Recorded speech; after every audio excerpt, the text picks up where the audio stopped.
와, 기술적 분석 이론을 공부하려는 사람들은 엘리어트 파동 이론을 거의 필수적으로 공부를 하는데요. 여러분들 이 책들 다 아실 거예요. 이게 제가 읽던 책들인데요. 저는 거의 우리나라에서 팔고 있는 시중의 모든 책들은 다 몇 번씩 읽었고, 해외 원서들도 이제 뭐 네이처스로라든지 마이클 볼튼 책. 마이클 볼튼은 가수잖아요. 해밀턴 볼튼의 책, 이제 그런 것도 이제 읽고 했는데요. 여러분들 어느 책 읽으면 좋을지 막막하시죠? 제가 오늘 이 책들 중에 어떤 게 좋고, 어떤 점이 별로고, 그리고 어떻게 하면 본인에게 맞는 책을 찾아서 읽을 수 있을지에 대해서 간단한 리뷰 해드리겠습니다. 자, 엘리어트 파동 이론 책을 이거 읽고, 이거 읽고, 이거 읽고, 이거 읽고, 한 세네 번, 한 5번씩까지 해도 처음 읽을 때는 이 책이 무엇을 의도하는지를 몰라요. 그게 가장 첫 번째 문제입니다. 왜냐면 보통 처음에 이런 글들을 읽을 때, 이 책을 읽을 때 처음에 이제 엘리어트 파동 이론이 뭔가, 그리고 이 기법을 사용하기 위해서 책을 읽는단 말이에요. 근데 이 책을 보통 이제 가장 입문서, 엘리어트 파동 이론 기법에 대한 입문서로 가장 많이 읽는 책이 바로 이 책인데요. 이 회색책 같은 경우도 한 5번을 읽어도 처음에는 어떤 내용이 핵심이고 무슨 내용이 중요한지 몰라요. 왜냐면 이 이론에 나오는 용어들이 굉장히 어려워요. 뭐 삼각형이 어쨌고, 뭐 다이아고날은 뭐고, 뭐 A, B, C가 있는데 B보다 C가 클 수도 있고, B보다 C가 작을 수도 있고, 뭐 그럼 러닝이 어쩌고 저쩌고 하면서 용어들이 생소한 게 되게 많이 나와요. 그래서 그거를 암기하느라고 자, 엘리어트 파동 이론의 법칙은 뭐였지? 그다음 용어가 뭐였지? 그래서 그거에 집착하고 그것에 이렇게 너무 매진하다 보니까 얘가 얘기하고자 하는 그 큰 틀의 흐름을 읽지를 못해요.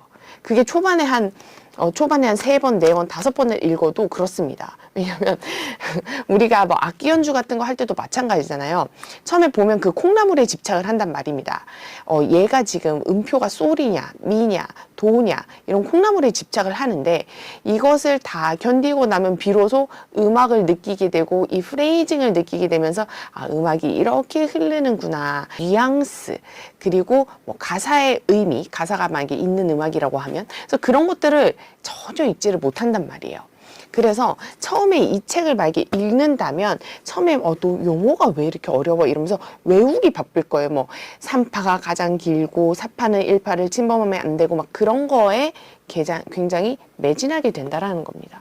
그래서 이 책을 읽을 때 한 4번, 5번 동안에 그 용어만 공부하느라고 이 책이 얘기하고 있는 본질적인 의미를 파악을 못해요. 그래서 처음에 접하시는 분들은 그런 것을 좀 염두에 두고 이 책을 읽으셔야 되겠고요. 그러면 그 본질은 무엇이냐? 그것은 하모린의 차트야에서 알려드리겠습니다. 자, 이 책 같은 경우는 이 책도 굉장히 좋은 점이 있어요. 가장 최근에 지어진 책이라고 할 수가 있어요. 가장 최근에 만들어진 책은 지금 개정해서 나온 이 책. 글렌 릴리의 이 책, 그리고 엘리어트 파동의 인생에 관해서 최근에 나온 책은 바로 이거예요. 이게 이제 보통 얘기하고 있는 빨간 책이랑 거의 흡사하다라고 얘기를 하는데요.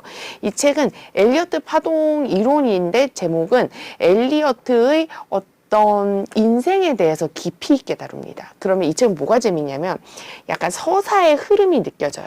여기에 나오는 주인공은 엘리어트고 이 엘리어트와 연관돼서 뭐 찰스 콜린스는 이런 사람이고 그 영화가 있으면 주변 인물들이 있잖아요. 조연들이. 그래서 여기에 뭐 볼튼 씨는 어떤 사람이고 그 사람들은 어떤 관계에 있고 뭐 이런 얘기가 막 나와요. 그래서 이 인생에 대한 얘기, 엘리어트와 그의 인생, 그리고 엘리어트가 원래 뭐 하던 사람인가, 그리고 엘리어트는 과거에 어렸을 때부터 어디에서 살았고 무엇을 보고 자랐는가, 그리고 엘리어트의 부인은 누구인가, 이렇게 영화처럼 이렇게 서사적으로 풀어냅니다. 그래서 이 책을 읽고 제가 정리한 영상이 있어요. 그래서 그 영상 참고해 보시면 좋을 것 같고요.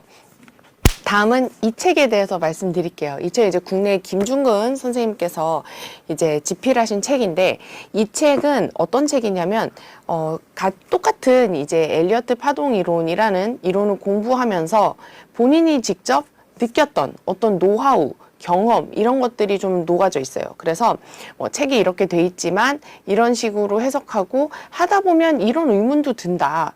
그런데 나는 이렇게 생각하고 그리고 이 공부를 한 거에 노하우를 몇 가지를 알려준다면 뭐 이런 식으로 됐을 때 구조를 이런 식으로 할 수 있고 여기는 뭐 좋은 지점이 될 수 있다. 이런 본인의 노하우가 들어가 있어요. 그래서 이 책에서 제시하고 있는 것 중에 제가 굉장히 좋아하는 노하우 중에 하나는 바로 이거예요. 읽어드릴게요. 5번 파동의 꼭지점을 미리 알아내는 방법은 4번 파동의 바닥에서부터 1번 파동과 평행한 추세선을 긋고 그 추세선과 채널이 만나는 점, 거기를 5번 파동의 최종적인 꼭지점이라고 생각하는 것이다. 이러한 노하우들이 이 책에는 담겨 있습니다. 자, 마지막 책이에요. 마지막 책은 바로 이 책입니다.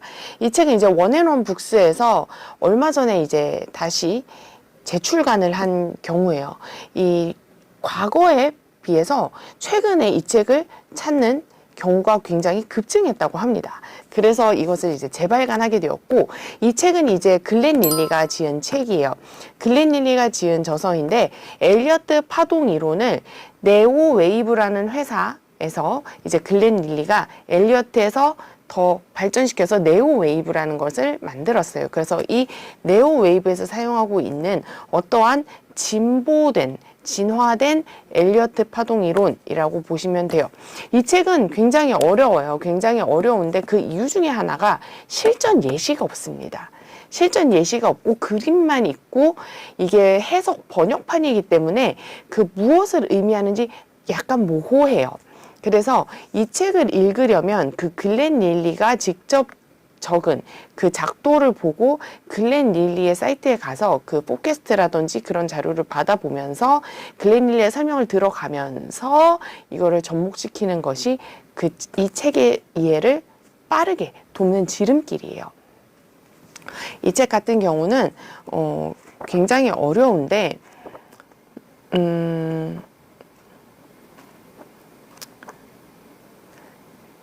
이 책 같은 경우는 굉장히 어렵고 조금 새롭게 추가된 개념들이 있어요. 그래서 이 추가된 개념들이 상당히 어렵습니다.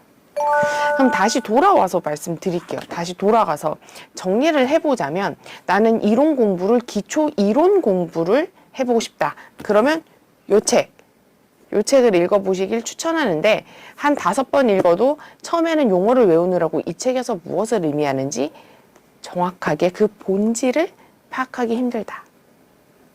본질에 대한 힌트는 제가 이 영상 말미에 남겨드릴 테니까 끝까지 영상 시청해 주시고요. 그리고 나는 엘리어트의 인생, 엘리어트가 어떤 사람인지 한 편의 서사를 보고 그 사람의 인생을 이해하면서 엘리어트 파동 이론을 좀 이해하고 싶다. 그러면 이 책입니다. 그리고 거의 최근에 나온 책이에요.